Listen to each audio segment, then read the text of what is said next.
That's Musical Masquerade. The song is No Other Like You. Now, these guys, if you are into the local sound, local bands, there is none other like the Sounds of Addiction. In sound, in performance, and, well, in studio, because there's not enough room for another band in here. Joining me today is the model and the Nuge from Sounds of Addiction. Nice. Oh, my God. You know, Nice. And the funny thing is like, because of the Facebook page, you call him Cameron. I call him Kame. Because, you know, K-A-M-E. But it's Cam and Nuge. Nesta. What's going on, guys? What's up, brother? So you can tell that I'm, you know, engaged to one of your classmates. Pulled up the Nuge nickname. Yeah, that's hidden, but that's good. Oh, no, where did you get that? That's your initials, That's right? my initials, N-U-J. N-U-J. Yeah, so, you know, people... Do you still call him Nuge every so often? I don't think anybody does. I think never knew about that. it's one of those right childhood things, you know, that you kind of wish no one ever would remember, kind of a deal. And then some jerk gets on the radio Correct, and announces you know, it. and then, Okay, you know, hundreds, glad to see I'm part of ruining your life today. tens of thousands of people will now call me Nuge or Nudge, whatever. Okay. We'll see Friday night. They're going to Yeah, come up yeah, to the yeah. show and be like, Nuge! That's right, it's Nestor. Thank you very much. Yeah. Oh, my God. I could just see it now. I'm going to have to issue a public apology at Thank Friday you. night. I appreciate that. Yeah, you know, No, I'm just- like, ladies and gentlemen, this next performer is a little sensitive about his initials. That's right. Yeah, and I embarrassed him in front of every one of you.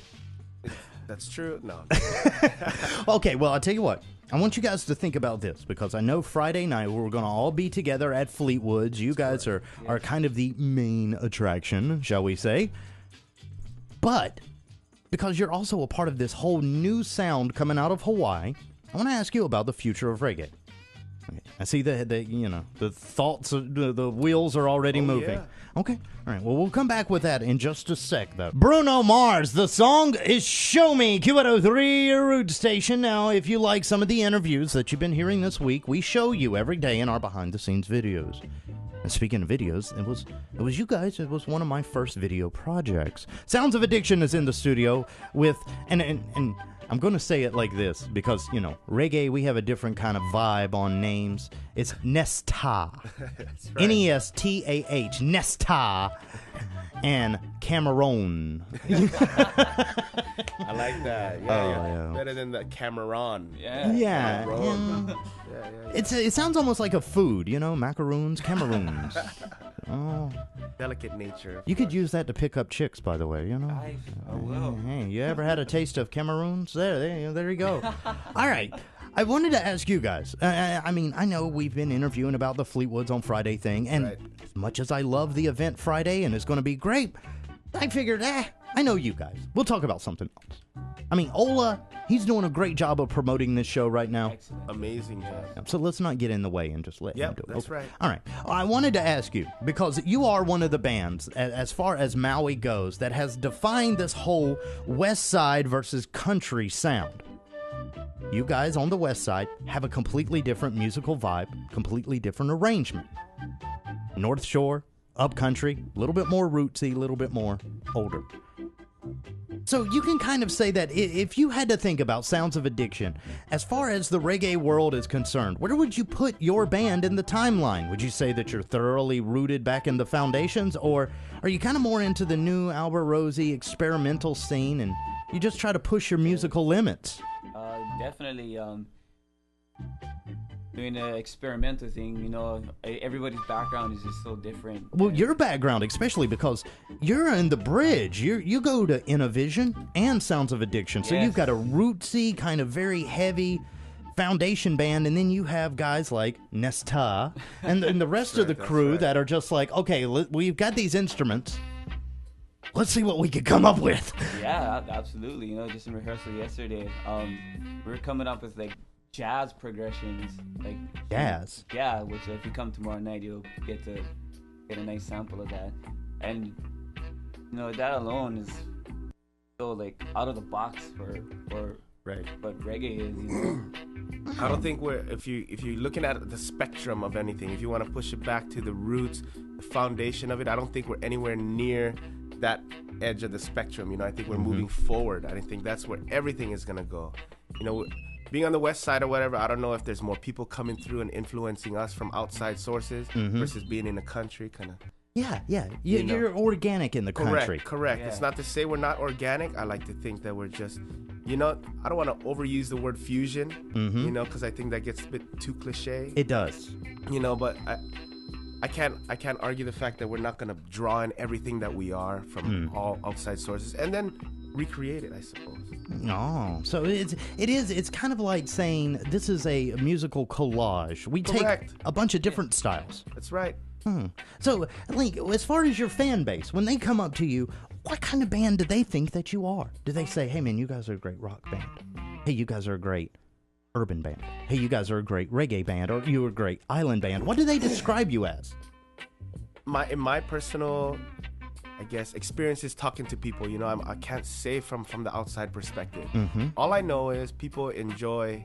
I think they fall in love more so with who we are first, and then what we represent. Everybody in the band kind of plays something different. Sounds of Addiction is, you could say it's a reggae band, but then you look at each person, you'd be like, no, it's not a reggae band, you know? So everybody kind of brings something else to it. So it's kind of like you have a bunch of chefs in the kitchen saying, screw the menu, let's just come up with something new. Yeah, put us in an Italian kitchen and you're going to get something else. Wasabi linguine. Correct. All right, well, I'll tell you what, Mr. Wasabi. God, we're just coming up with all all the these names new today. names. Yeah. All right, I want to take a quick break, and in just a little bit, I want to debut the new Sounds of Addiction single and come back and revisit the subject. Is that okay, Cameron? Yeah. All right. Bob Marley, it's Ja Live. Q103, your root station, sitting in the studio with me, and finally in headphones, it's Nesta and Cameron, who we don't have headphones for. But I'm blaming that on the fact that you're in two bands, so you're already kind of greedy, you know? Hey, now, is it hard?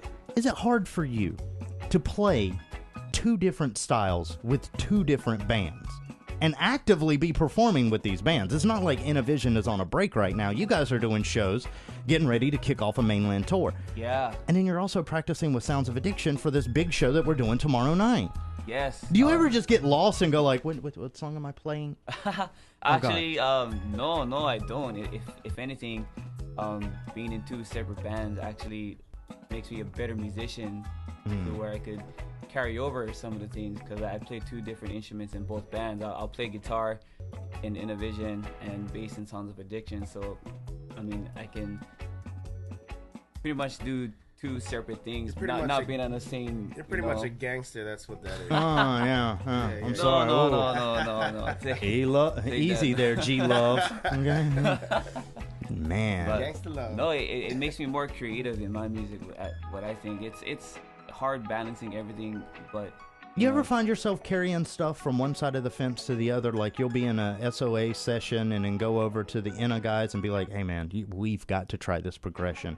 Or then be like with the Innovision guys, come back to Sounds of Addiction and be like, man, these guys, they've got some stuff that we've got to try here, you know? I've actually gone to Sounds of Addiction rehearsal and actually try to bring some of that Innovision influence over. I don't think I've tried hard enough the other way around yet, because it's so established and got that yeah, but the guys in Innovision, I mean, like Koa I would consider a pretty experimentative guy. Oh yeah, he's sound wise amazing. Yeah, that would be the one that does, like, if I was you, I would be like, hey Koa, come here.